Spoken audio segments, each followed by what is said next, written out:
আসসালামু আলাইকুম। আজকে আলোচনা করব এসএসসি ফিজিক্সের একটি ছোট্ট প্রশ্ন নিয়ে। বলকে লব্ধরাশি বলা হয় কেন ব্যাখ্যা করো, বা নিউটনকে লব্ধ একক বলা হয় কেন ব্যাখ্যা করো। দেখো, এই প্রশ্নের উত্তর জানতে হলে আমাদের প্রথম জানতে হবে রাশি সম্পর্কে। তো রাশি কাকে বলে? ভৌত জগতে যা কিছু পরিমাপ করা যায় তাকেই রাশি বলে। রাশি কাকে বলে? ভৌত জগতে যা কিছু পরিমাপ করা যায় তাকে রাশি বলে।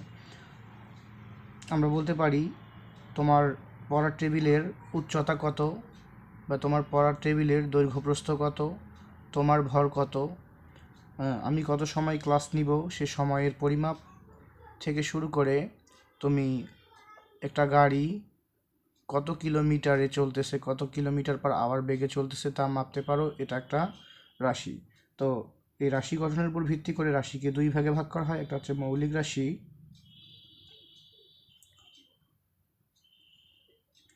আরেকটি হলো লব্ধ রাশি বা যৌগিক রাশি।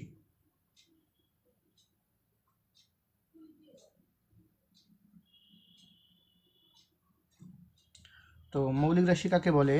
যে রাশিকে ভাঙানো যায় না, বা যে রাশি স্বতন্ত্র, যে রাশি মূল রাশি, তাকে মৌলিক রাশি বলে।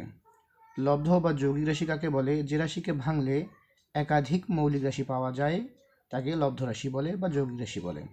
তো বলকে লব্ধ রাশি বলা হয়। বলকে লব্ধ রাশি বলা হয় কেন? এখন বল যেহেতু লব্ধ রাশি, বা বল লব্ধ রাশি হওয়ার পূর্ব শর্ত হলো বলকে ভাঙানো যাবে, এবং বলকে ভাঙালে একাধিক মৌলিক রাশি পাবো। তো দেখি বলকে ভাঙানো যায় কি না। তো আমরা যদি বলকে ভাঙানোর চেষ্টা করি, তাহলে বলকে ভাঙালে পাওয়া যাবে ভর গুণন ত্বরণ। তো দেখো, বলকে ভাঙিয়ে আমরা দুইটা রাশি পেয়েছি।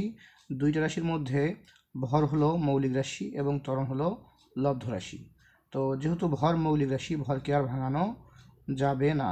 তো ভর আনচেঞ্জ থাকবে, এবং ত্বরণ যেহেতু লব্ধ রাশি বা যৌগিক রাশি, ত্বরণকে ভাঙানো যাবে। ত্বরণকে ভাঙালে পাবো বেগ ভাগ সময়। ত্বরণকে ভাঙালে কি পাবো? বেগ ভাগ সময়।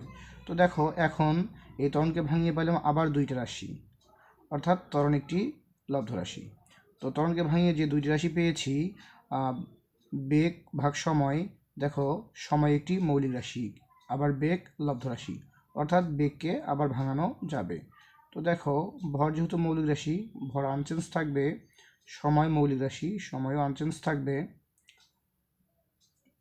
বেগকে ভাঙানো যাবে। বেগকে ভাঙালে পাবো কি?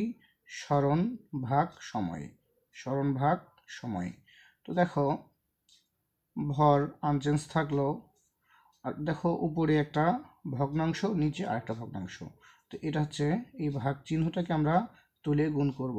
তো দেখো, সরণ উপরে ভগ্নাংশটা লিখলাম, সরণ ভাগ সময়, এই ভাগ চিহ্নটাকে আমরা গুণ চিহ্ন লিখব, এবং নিচের যে ভগ্নাংশ, দেখো সময়ের নিচে একটা হিডেন 1 থাকবে। তো এই ভগ্নাংশটাকে আমরা উল্টাই দেব, অর্থাৎ লবটাকে লিখব হরে, হরটাকে লিখব লবে। হর আছে 1, 1 লবে চলে গেল, লব হচ্ছে সময়, সময় হরে চলে আসলো। তো দেখো, ভর থাকলো গুণন সরণ, আর 1 গুণ করলে কি হচ্ছে? সরণ, সরণই থাকবে, এবং সময় সময় গুণ করলে কি হচ্ছে? সময় স্কোয়ার হচ্ছে, বা সময় পাওয়ার অফ 2 হচ্ছে। দেখো, ভিত্তি যদি একই হয়, ভিত্তি যদি সেম হয়, তাহলে গুণ থাকলে পাওয়ারগুলো যোগ হয়। যেমন আমরা যদি বলি x into x is equal কত হবে? মানে এক্সের পাওয়ার 1 আছে, এই এক্সের পাওয়ার 1 আছে, দুইটা এক্স যেহেতু ভিত্তি একই, তাহলে কি হবে? গুণ থাকলে পাওয়ার যোগ হবে, তার মানে 1 আর 1 যোগ করলে হয় 2, তাই না? ঠিক একইভাবে সময় সময় গুণ করলে হবে কি? সময় স্কোয়ার। তো আমরা এটাকে এভাবে লিখতে পারি, সময় ভর গুণন সরণ গুণন সময় ইনভার্স 2 হবে। দেখো, নিচে ছিল হর ছিল, এটা লবে লিখতে গেলে পাওয়ারটা ইনভার্স বা মাইনাস পাওয়ার হয়ে যায়। তো ভরের মাত্রা যদি বলের মাত্রা যদি লিখতে চাই, তা মাত্রা হবে কি? ভরের মাত্রা এম, সরণের মাত্রা এল, সময়ের মাত্রা টি, ইনভার্স 2।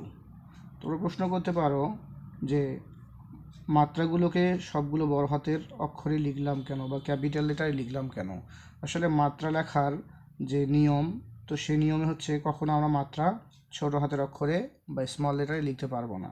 মাত্রা লিখতে গেলে সবসময় আমাদের ক্যাপিটাল লেটারে লিখতে হবে। তো দেখো, প্রথম প্রশ্নে আমাদের উত্তর হয়ে গেছে যে বলকে লব্ধ রাশি বলা হয় কেন। তো বলকে ভাঙালে এরকম আমরা একাধিক মৌলিক রাশি পাই, ভর পাই, সরণ পাই, সময় পাই। তো বলকে ভাঙালে একাধিক মৌলিক রাশি পাই, অর্থাৎ বল একটি কি লব্ধ রাশি। এবার বল নিউটনকে লব্ধ একক বলা হয় কেন? এখন আমরা যদি এই বলের একক লিখতে চাই, তো দেখো বলের একক লিখতে চাইলে ভরের একক লিখতে হবে। যেহেতু আমরা বলকে ভাঙানোর পর মৌলিক রাশি পাইছি এবং মৌলিক রাশির সূচকগুলোকে লিখছি, তো এখন আমরা যদি একক লিখতে চাই তো ভরের একক হবে কেজি, সরণের একক মিটার এম, সময়ের একক second S, power inverse two. তো বলের একক হচ্ছে কি কেজি মিটার পার সেকেন্ড। এই পুরা এককটাকে আমরা এম লেটারে লিখতে পারি। এন দ্বারা কি বোঝাচ্ছি? এন দ্বারা বোঝাচ্ছি নিউটন।